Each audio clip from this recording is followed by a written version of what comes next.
Assalamualaikum warahmatullahi wabarakatuh. Salam sejahtera, Om Swastiastu, Namo Buddhaya, salam kebajikan untuk kita semua. Kembali lagi di channel Asupan Channel.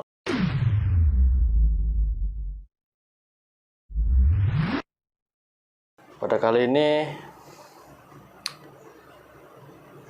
gue bakal lebih sedikit membicarakan tentang perkuliahan ya.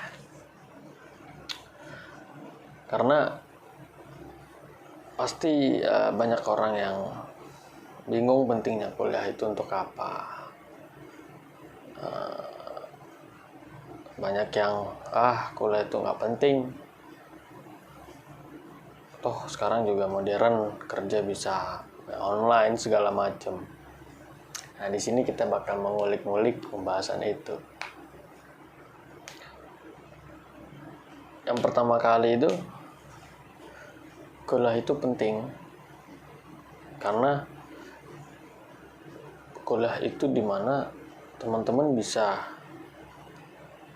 mendapatkan wawasan yang lebih banyak kayak gitu. Terus juga di perkuliahan itu tidak hanya sekedar belajar, tetapi juga teman-teman mendapat ilmu yang sangat banyak. Salah satunya kayak cara pendekatan. Terus juga di situ teman-teman juga mendapatkan hal baru kayak di keorganisasian kayak gitu. Nah, jadi kita akan bahas satu itu. Di kuliah itu banyak yang paling penting itu adalah belajar ya, ilmu itu udah paling penting banget. Nah, terus selanjutnya itu ada namanya keorganisasian.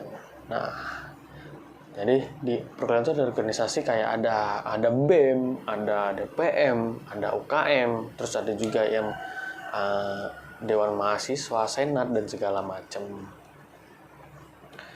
Jadi di organisasi itu kita juga mendapatkan ilmu lagi gitu. Nah, di perkuliahan itu juga kita mendalami apa yang kita inginkan gitu. Misalnya gini, saya nih dari teknik sipil ya. Nah, saya ingin mendalami ilmu teknik sipil, ilmu sipilnya gitu. Saya membuat gambar bangunan dan segala macam, itu saya buat. Nah, terus juga ada namanya keorganisasian itu fungsinya apa? Soft skill teman-teman sendiri atau bakat teman-teman sendiri itu bisa diasah di situ. Kayak gitu. Misal teman-teman seneng yang namanya olahraga atau seni musik atau seni tari. Nah, di situ teman diasah lagi skillnya kayak gitu. Nah, jadi tidak hanya sekedar dengan materi, tapi teman-teman juga dapat yang namanya itu ilmu di luar dari materi itu gitu. Nah, jadi ya fungsi dari perkuliahan itu adalah kita mencari wawasan sedalam-dalamnya dan merealisasikan ke depannya kayak gitu. Itu menurut pandangku sendiri. Nah, nanti ada banyak pertanyaan ya kayak apa sih gunanya kita masuk organisasi? Saya jelaskan. Organisasi itu berbagai macam. Kalau di universitas itu ada atau di perkuliahan ya, itu ada lembaga legislatif atau DPM atau ya yang lain gitu. Kayak kita di kampus itu menggunakannya DPM, Dewan Pengawas Mahasiswa kayak gitu, atau Dewan Perwakilan Mahasiswa gitu. Nah, ada juga yang menggunakan yang lain gitu. Jadi ada lembaga legislatif, ada lembaga eksekutif. Lembaga eksekutifnya apa? BEM, Badan Eksekutif Mahasiswa. Nah, jadi teman-teman semua, bedanya apa sih? Ya, kalau DPM itu otomatis lebih atas ya. Karena dia itu pengawas perwakilan gitu ya. Nah, BEM itu sendiri itu penggeraknya. Kayak gitu. Itu penggerak dari semuanya gitu. Nah, terus juga ada lagi UKM, unit kegiatan mahasiswa. Teman-teman di situ bisa mengeksplor atau mengasah bakat-bakat teman-teman sendiri. Kayak gitu. Nah, kayak misalnya aku seneng main bola. Di situ ada ekskul, ada UKM olahraga, ada sepak bola. Di olahraga itu ada cabang-cabangnya lagi. Ada bola, ada badminton, ada basket, ada volley, ada takraw, dan sejenisnya yang lainnya gitu. Nah, terus juga ada namanya KMS, seni misalnya gitu. Ada nanti seni itu bercabang lagi, ada seni tari, seni musik, seni lukis, dan itu masih banyak gitu.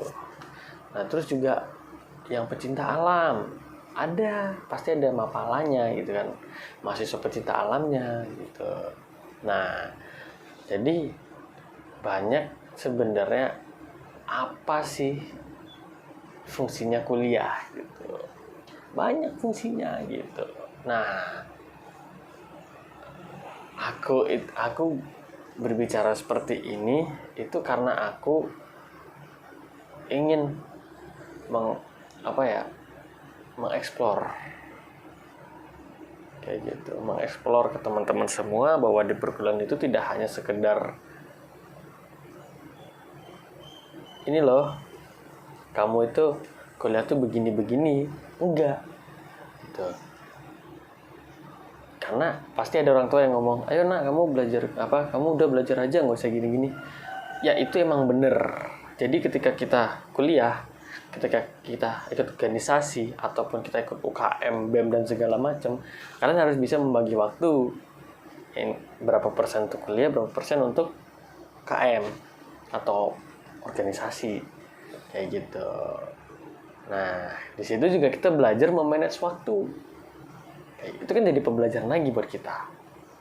Nah, yang misalnya kita rantauan, kita ngekos, kita harus bisa mandiri, harus bisa nyuci baju sendiri, harus bisa masak sendiri. Itu juga hal baru. Nah, jadi banyak fungsi kuliah itu gitu loh. Nah, bukan hanya sekedar dengan belajar, tapi juga banyak hal untuk diri kita sendiri yang kita dapat gitu. Nah, terus juga ada yang pasti ingin tahu, aku sih gimana mau kuliah nggak dapat ini dan segala macam, duitnya nggak cukup dan segala macam. Ya, di setiap universitas itu membuka yang namanya beasiswa gitu. Beasiswa itu berbagai macam dan ragam. Dari mulai sertifikat self skill kamu, terus juga ada lagi yang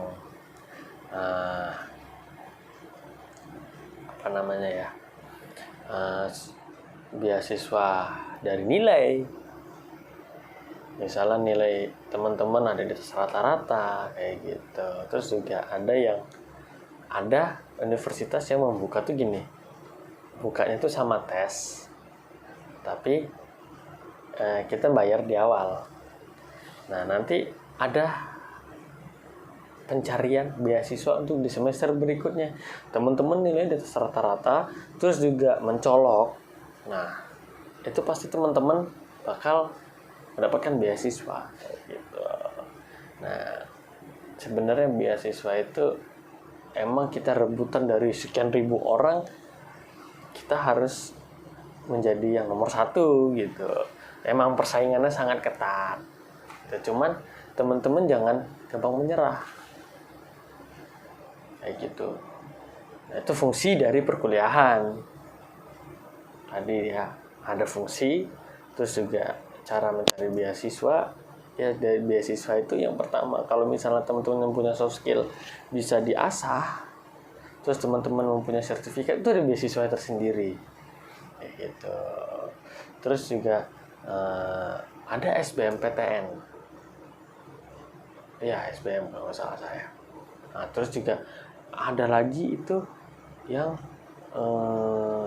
beasiswa ketika kita udah masuk semester, beasiswa semesteran itu ada kayak gitu. Nah, tapi kalau teman-teman pengen langsung pakai beasiswa ya, usahakan teman-teman ikut belajar itu ya yang serius. Itu bukannya kecil, karena teman-teman belajar dari SMA itu ya serius, SMA maupun SMK. Tapi SMK misal dia ngambil teknik mesin,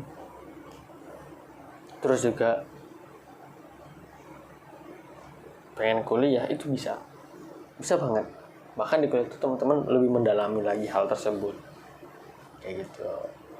Nah, dan usahakan nyari jurusan perkuliahan itu sesuai dengan apa yang ingin teman-teman capai. Semisal, saya pengen jadi dokter, dulu kuliahnya di PS, ya nggak apa-apa ngambil dokter. Tapi itu tidak ada jalur kayak misalnya tuh beasiswa gitu, itu susah. Ya ada, mungkin ada gitu, aku nggak tahu ya, tapi pasti ada. Nah, terus juga ada yang pengen kayak, aku tuh pengen jadi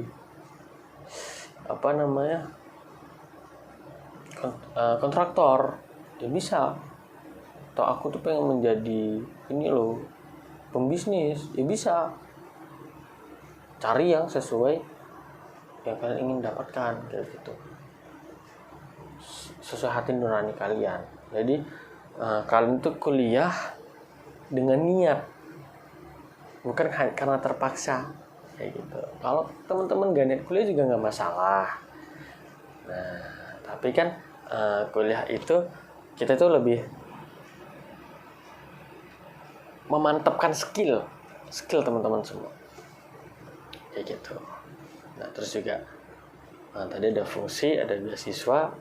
Nah, terus juga ada lagi semisal habis kuliah susah dapat kerja dan segala macam. Ya, itu tergantung 3 poin ya. Berarti fungsi kuliah, beasiswa, sama pasca kuliah. Nah, jadi setelah kuliah itu bukan berarti susah kerja. Kita harus bisa juga mencari pekerjaan. Nah, cara pekerjaan itu apa? Sekarang itu banyak yang pekerjaan itu tidak melihat dari titel, tapi soft skill. Ada yang beberapa makainya titel, ada beberapa yang mencarinya soft skill. Nah, semisal teman-teman mungkin nilainya pas-pasan. Nah, tapi teman-teman jangan pasrah gitu, jangan ngedown. Enggak. Ada yang makanya soft skill. Jadi, nilai Anda rata-rata. Tapi soft skill teman-teman tuh bagus, dan itu dipandang, itu menjadi pertimbangan mereka untuk menerima teman-teman sendiri gitu. Nah, sekarang itu rata-rata emang setelah habis kuliah itu pasti mencari pekerjaan sangat rumit kayak gitu. Nah, sekarang teman-teman sendiri ketika kuliah itu aktif enggak? Kalau aktif pasti banyak relasi, banyak wawasan, banyak link yang kalian dapat gitu. Nah, jadi saya harap dengan video sebentar ini teman-teman itu tahu fungsi, terus juga beasiswa untuk perkuliahan, terus juga pasca kuliah itu. Nah, saya harapkan teman-teman dapat poin-poinnya ya. Ini menurut sudut pandang saya sendiri. Saya tidak bisa berkata banyak-banyak karena saya juga masih mahasiswa. Saya juga ingin memberikan edukasi buat teman-teman yang masih SMA, supaya teman-teman sendiri itu tahu loh kuliah itu apa, kayak gitu. Nah, terus juga poin keempat adalah mahasiswa itu apa sih? Maha agung. Nah, ya kan, maha siswa berarti kan udah di tingkat paling atas, kayak gitu. Nah, teman-teman harus tahu mahasiswa itu sebenarnya kedudukannya seperti apa. Apakah masih sama dengan kayak SMA, atau kayak SMP, atau bahkan kayak SD, kayak gitu. Jadi kenapa saya tadi bilang untuk kerjaan itu aktif bukan berarti menjadi aktivis, tidak, tapi aktif dalam berkreasi gitu. Aktif untuk berkreasi, untuk menyalurkan kreatif kalian gitu. Bahkan sekarang itu banyak orang yang masih kuliah itu kerja gitu loh. Nah, jadi teman-teman itu jangan ngedown dulu. Jadi mahasiswa nyandang mahasiswa tapi aku nggak bisa apa-apa. Enggak, teman-teman semua bisa, kayak gitu. Nah, teman-teman harus berani untuk mengambil langkah. Teman-teman sebenarnya harus untuk mengambil jalan supaya teman-teman bisa mengeksplor apa yang teman-teman inginkan, kayak gitu. Nah, jadi mahasiswa itu tidak hanya demo-demoan atau turun ke jalan, tidak. Itu ada namanya aktivis, kayak gitu. Nah, aktivis itu dia itu aktif ke programnya pemerintah, baik di dalam kampus ataupun di luar kampus, kayak gitu. Nah, mahasiswa itu bisa dibilang menurut sudut pandangku itu sebagai jembatannya masyarakat. Kenapa ada mahasiswa turun ke jalan gitu? Karena kita itu adalah jembatannya masyarakat gitu loh. Kita yang harus berani gitu. Aduh, kameranya goyang lagi. Kayak gitu. Kita yang harus berani gitu. Masyarakat tuh dekat loh sama mahasiswa gitu. Dia cerita-cerita ke mahasiswa, oh gini-gini. Ya kita karena antusias ya kepada masyarakat. Jadi kita turun gitu. Itu untuk aktivis. Nah, jadi saya tidak bisa menyalahkan aku tadi ya. Aku nggak bisa menyalahkan mahasiswa turun ke jalan, enggak. Dan masyarakat pun juga nggak bisa menyalahkan juga gitu. Mahasiswa itu ibaratnya cikal bakal penerus bangsa. Jadi ketika dia ngerasa itu tidak cocok, dia bakal ngeberontak karena dia tidak ingin masa depan dia itu terganggu gitu loh. Itu kenapa makanya mahasiswa itu turun ke jalan. Itu teman-teman semua. Nah, tadi saya udah menceritakan sedikit deh. Menurut sudut pandang saya sendiri itu ada fungsi kuliah, beasiswa kuliah, pasca kuliah, yang terakhir itu adalah mahasiswa. Ada 4. Nah, jadi teman-teman saya harapkan yang menonton video ini bisa memberikan maksudnya saya bisa memberikan teman-teman pencerahan sedikit saja. Ya nggak semua yang saya omongin pun juga belum tentu semuanya benar. Nah, tapi setidaknya kalau misalnya bagi teman-teman ada yang benar dan ada yang masuk ke dalam diri teman-teman, silakan. diambil gitu. Nah, jadi menurut saya poin 4 itu harus teman-teman ketahui apa sih fungsinya gitu. Apa sih beasiswa itu gimana sih gitu. Terus juga habis kuliah itu aku mau ngapain ya. Terus juga mahasiswa itu apa sih gitu. Kenapa yang disalahin mahasiswa? Kenapa turun ke jalan mahasiswa? Nah, itu teman-teman harus ketahui. Kayak gitu. Jangan teman-teman asal ngomong aja kayak gitu. Jadi cukup sekian yang bisa saya sampaikan. Semoga teman-teman bisa mendapatkan hal positif dari yang saya sampaikan. Ya, hari ini saya sendiri karena beberapa hari kemarin saya ada mengadakan galang dana untuk korban banjir di Kroya, di Jawa Tengah, itu di daerah Mujur kayak gitu. Nah, jadi ya sudah seminggu lebih saya agak off karena saya lagi sibuk dengan galang dana. Nah, kayak gitu. Jadi akhirnya saya bisa kembali karena Senin yang lalu saya udah turun memberikan hasil galang dana kami. Terus saya istirahat beberapa hari dan hari ini mulai aktif lagi untuk membangun konten lagi kayak gitu ya. Jadi sekali lagi saya harapkan teman-teman bisa mengambil hal positif. Nah, kalau misalnya ada yang tidak mengenakan ya saya minta maaf sebesar-besarnya. Terus juga jangan dibawa ambil hati. Nah, ini juga menurut sudut pandang saya sendiri, teman-teman juga memiliki sudut pandang juga gitu. Nah, kalau misalnya ada teman-teman yang ingin membahas sesuatu bisa di komen di bawah nanti kayak gitu. Oke, terima kasih. Saya Sagi. Nah, sampai jumpa di video berikutnya. Assalamualaikum warahmatullahi wabarakatuh. Jangan lupa like, comment, share, subscribe.